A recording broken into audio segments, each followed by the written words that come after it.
Hey, Dr. Isaac Jones here, and in this video, I'm gonna talk about the 10 signs your brand is actually hurting you. This is such cutting edge information for the doctor of the future. If you're looking to really create an attraction factor for your business, generate more leads into your practice, and ultimately create a bigger impact in your business.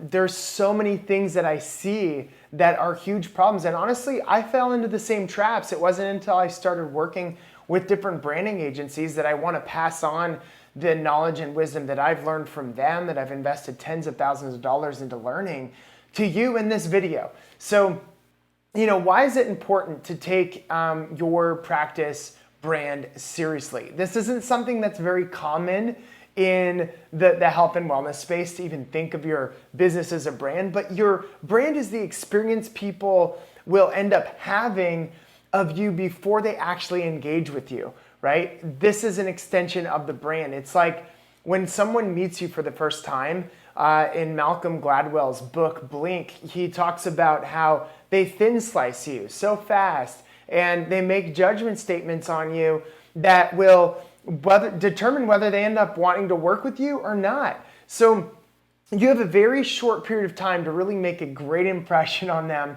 and ultimately show that your brand, which is the DNA of ultimately your core message and the purpose and the mission behind what you're wanting to get out to the world, is communicated to them in alignment with what they're actually wanting, right? Your brand is ultimately your promise to them. It's what you're going to deliver, but it should communicate an emotion that would draw them closer to wanting to engage with you and commit to working with you. So your brand also, it represents your core values, your mission, your purpose, and your message. So you ultimately really want to look at your brand as something that is sacred, like it's something that is an amazing asset to be thinking about and to be looking at to understand the holistic impact that it will have on you financially. So here's just a quick story of how I built my brand. I would literally work with anyone with a pulse. I built this company called Designer Health Centers, and it was my very first virtual practice. It was out of the brick and mortar practice that I was working in. And what I did in my brick and mortar was I just helped anyone that I could. And so I did the same thing. I was very scattered. And what it did was it kept me from building momentum. I was a generalist. I was trying to do everything to help everyone. And it wasn't something that ultimately created the kind of momentum that I ended up creating and that I'm seeing get created for so many other doctors in today's day and age, and the doctors that definitely come out to my events and learn more about what I'm doing. But here are 10 signs that your brand is hurting you. The first is that you're targeting everyone. You're not excluding anyone. The litmus test is, could I tell your homepage is actually for the person that you're trying to attract? If your homepage and your website or whatever you're marketing isn't specifically talking to the person that you're wanting to attract, or if you've got multiple marketing campaigns attracting multiple different types of people into your business, right? It lands flat. You don't end up creating that momentum and that ability to create the traction you want to create in your business. The second is website and in-office conversions are low.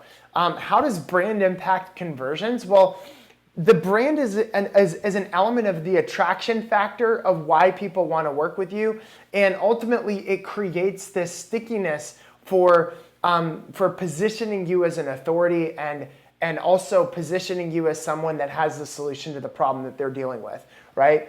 And ultimately, the majority, I'd say 99% of the websites that I look at in the health space of all the doctors that send over their information to me, right? It's unfortunate, but they don't pass that litmus test. There's not that attraction factor that exists that I want them to have. Your referrals from your patients are low. This is a lack of alignment across your entire brand. And your brand is, again, part Part of your brand is experience. It's your message, right? It should be interwoven into your DNA. But if you're not clear on your brand, then you can't ultimately create that momentum that you want to. And sure, you may have some people refer, but it's not at the level that it could be if there's this maximal alignment with your branding. You ultimately want to be looked at as the go-to person that people think of when they encounter someone else with a problem that you could help, right? So I love the example of what Jay Davidson did for Todd Watts. He's like, oh yeah, he's the parasite guy. He's the parasite guy. He created a brand around parasites and built this multi-million-dollar business out of helping people with parasites, which is kind of funny. It's a very specific niche, but other people have branded themselves as like, hey, I'm the Hashimoto's doc. Hey, I'm the multiple autoimmune disease doctor. I'm MAD for short. I'm the I'm the ADHD solution expert. I'm the Lyme guy, right? It's like there's this phrase that ends up getting built into the brains of the people that keep hearing it over and over again, that they're like, oh, you need to work with Dr. Todd or Dr. Jay Davidson or whoever it is that's got that really good branding. So referrals ultimately get hypercharged when your branding is in alignment. The fourth thing is that your patient relationships are transactional in nature. There's a lack of wow experience and engagement, and part of your brand should be creating an emotion. And so the elements, I have 7 elements of creating emotion with your brand that is just transformative for people in the way that they create this engagement, this relationship, this emotion to you that's beyond the transactional nature of most health practitioners, right? It's part of your brand. They should ultimately create wows and what they call wows and purple cows. Purple Cow is a book that Seth Godin wrote, and he talked about standing out from the crowd, being that purple cow in the field of black and white cows. The next is, number 5 is trying to be great at everything, right? So if you look at the ability for your patients and the people in your community and the people online to be able to communicate what the word is that describes you, right? John Maxwell, his word that he always wanted to describe him was leadership. And what is he doing? He's writing one best-selling book after another, and he's in hundreds of corporations across America as keynote speaker and a leader coach for some of the leaders of the world, right? So I want to be the top leader, right? For you, what is that one word? Like I am all about high performance. That's my focus, and I'm specifically working with entrepreneurs. So my word would be high performance. So what is your word that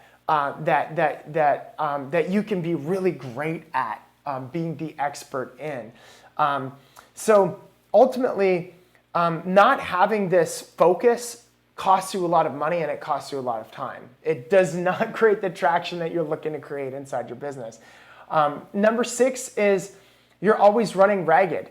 You know what? When you have a powerful brand, what ends up happening is you end up getting referrals and you get in traffic and people into your brand. You build the tribe faster and you're not having to grind as hard.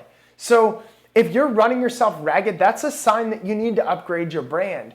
And then number 7 is that you see everyone as a competitor. And when you get into understanding people's your niche market, and you understand their dangers, their opportunities, what their future hopes and aspirations are, their fears and frustrations, and what their strengths are, you end up getting clear around how you can differentiate yourself and be that purple cow in the industry, because people see that you understand them better than they actually understand themselves.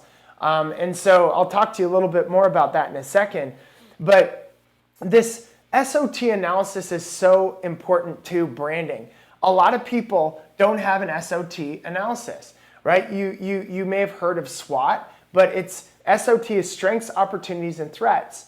You ultimately want to understand the cause of the challenges that they're dealing with. And then if you follow what Seth Godin says, if you can describe a customer's problem better than they can, they will automatically credit you as the authority and the person that can actually correct their issue and credit you with the person that understands the solution.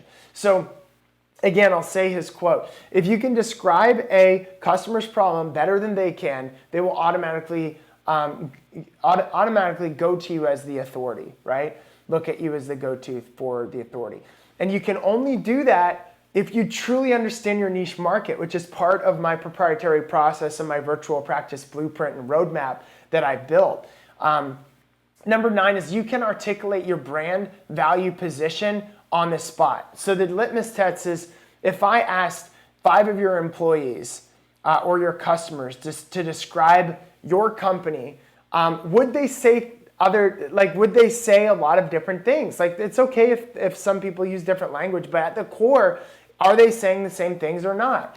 I would venture to say that a lot of people don't. Like, oh, he helps people with back pain, or he helps people with energy. Like, you know, it may be across the board for so many people. And number 10 is you've built a base of raving fans. You haven't built a base of raving fans around your brand.